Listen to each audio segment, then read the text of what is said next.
tous ces gens étaient blancs. C'était en 1912. Ils savaient qu'il y avait un marché que personne n'avait exploité. Avec leurs partenaires, ils achètent 10 km² afin de construire un centre de villégiature pour la classe moyenne noire, celle issue de la première vague de la Grande Migration. Ces 500 000 Afro-Américains qui, entre 1910 et 1920, ont immigré dans les villes du Nord, fuyant la haine et la misère régnant dans le sud du pays. Ils ont réussi économiquement, mais sont empêchés par la ségrégation de devenir propriétaires ou de fréquenter les espaces de loisirs réservés aux Blancs. Une dame nous a raconté que lorsque sa grand-mère avait acheté une parcelle, elle lui aurait dit « C'est la première fois de ma vie que je possède quelque chose ».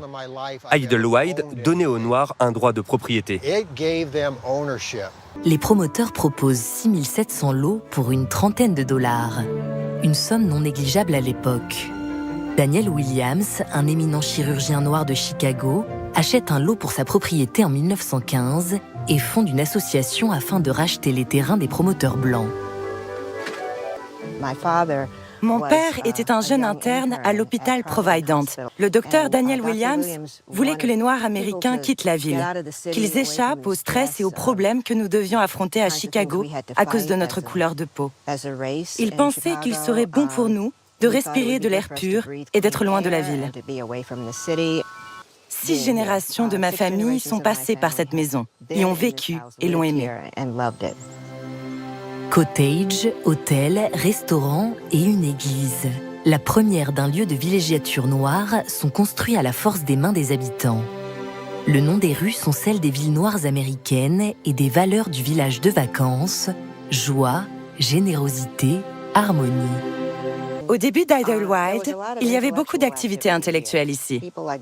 Des personnalités comme le sociologue W.E.B. Du Bois, qui est venu et nous a donné notre surnom l'Éden Noir, l'écrivain Langston Hughes, qui avait une maison ici, ou des hommes et des femmes d'affaires comme Madame C.J. Walker, qui a été, je crois, la première millionnaire afro-américaine. C'était un lieu où les gens se réunissaient et débattaient d'idées et de différentes choses qui les concernaient et de ce qu'ils pouvaient faire pour aider la communauté afro-américaine une fois rentrés chez eux. Idlewild fait écho à un mouvement né à New York, la Renaissance de Harlem, qui combat le racisme en célébrant l'art et un discours intellectuel noir. Entre 1915 et 1927, le nombre de visiteurs passe de quelques centaines à 5 ou 6 000 par an. Devenue une petite ville avec ses résidents permanents, connaît alors son apogée. Tous les Noirs célèbres qui se produisaient dans les lieux pour les Blancs, mais sans avoir le droit d'y séjourner ou sans voir autour d'eux des personnes qui leur ressemblaient, venaient à Idlewild. Et ici, ils étaient sous les feux de la rampe, au centre de l'attention, avec des gens qui leur renvoyaient non seulement leur culture, mais qui les touchaient et les estimaient, ce qui n'était pas le cas ailleurs. Au plus fort de sa popularité, dans les années 1950-1960, Idlewild est la vitrine incontournable des artistes noirs comme B.B. King, Della Reese, Louis Armstrong, Aretha Franklin ou Etta James. Tous passent par le Las Vegas du Midwest. Un jour, il y a eu quelques 25 000 personnes concentrées sur les 10 km² de cette petite ville rurale, à tel point qu'il a fallu faire appel à la garde nationale pour fluidifier le trafic. C'était fou et irréel.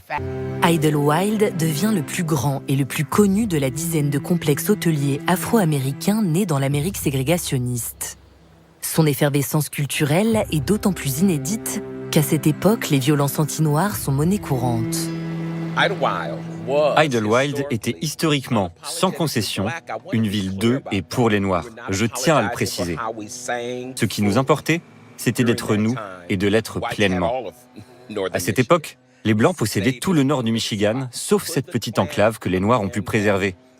À l'entrée de la station, le Morton's Motel est tenu par Blair et sa compagne Suzanne. Les grands-parents de Blair découvrent Idlewild dans les années 1920 et y achètent une maison dans les années 1940. Idlewild et le Morton's Motel sont alors listés dans le Green Book, le livre de route indispensable à tout Afro-Américain en déplacement. Le Morton's Motel figurait sur la liste des endroits sûrs où les Afro-Américains pouvaient voyager, visiter et dormir sans avoir peur, sans subir de violence. Ils pouvaient louer une chambre et y séjourner. Ils mangeaient, ils étaient logés, on s'occupait d'eux ici. Les jours de gloire d'Idlewild prennent fin, ironiquement, avec l'adoption de la loi sur les droits civiques de 1964. Elle abolit officiellement la ségrégation des races et donne accès aux Afro-Américains à des loisirs et divertissements autrefois interdits. Beaucoup de Noirs voulaient découvrir le reste du monde qu'ils n'avaient pas eu l'occasion de connaître. Et comme les Afro-Américains n'avaient pas accès aux banques comme les Blancs pour investir, il y avait un décalage entre les installations à Idlewild et la modernité ailleurs. Je pense que c'est pour ça que beaucoup de Noirs ont été attirés ailleurs. Alors que l'Amérique noire délaisse ses propres institutions à partir de la fin des années 60, Idlewild se transforme en ville fantôme. Depuis le début du XXIe siècle, Idlewild renaît pourtant de ses cendres. Dans un pays toujours déchiré par les violences raciales, bousculé par des mouvements comme Black Lives Matter, Idlewild redevient un refuge communautaire.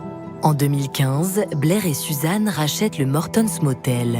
Je pense que beaucoup de gens ont perdu leurs illusions sur l'idée d'une société post-raciale, car ce rêve ne s'est jamais concrétisé. Toute l'histoire américaine survenue après Obama n'a fait que renforcer cette conviction dans l'esprit des gens. Donc je pense qu'une grande partie de la valeur que les gens accordent à Idlewild est due au fait que ces dernières années, les dichotomies dans la société sont devenues plus claires et plus nettes. Et un espace sûr comme Idlewild est quelque chose qui demeure nécessaire, parce qu'il a été démontré que nombre d'endroits ne sont pas sûrs pour les Noirs. Il s'agit d'entretenir et de rendre fertile le sol pour que d'autres personnes viennent y planter les graines de leurs rêves et qu'ils se perpétuent pour les générations à venir. Aujourd'hui, Idlewild est le plus important des quelques villages de vacances afro-américains qui ont survécu à la marche du temps. En organisant des festivals de danse, de poésie, de musique, les 1000 habitants à l'année se battent avec l'État pour encourager l'enracinement de nouvelles familles, comme les Lewis arrivés de Détroit. Nous avons passé notre tout premier week-end ici pour retrouver cette communauté lacustre afro-américaine. Les personnes qui vivent ici à temps plein nous ont accueillis très chaleureusement. Elles nous ont fait visiter les lieux et nous en ont expliqué l'histoire. C'est ce qui nous a attirés ici et ce qui nous a permis de nous y enraciner. Je pense qu'il est très important que cette communauté reste connue comme une communauté afro-américaine. Nous avons besoin d'endroits comme celui-ci, qui sont ruraux, où il n'y a pas de lumière éblouissante, de grands panneaux ou une pollution automobile asphyxiante, ou cette pollution de l'air. Et donc, nous avons besoin de personnes qui investissent dans cette communauté, en étant présents physiquement.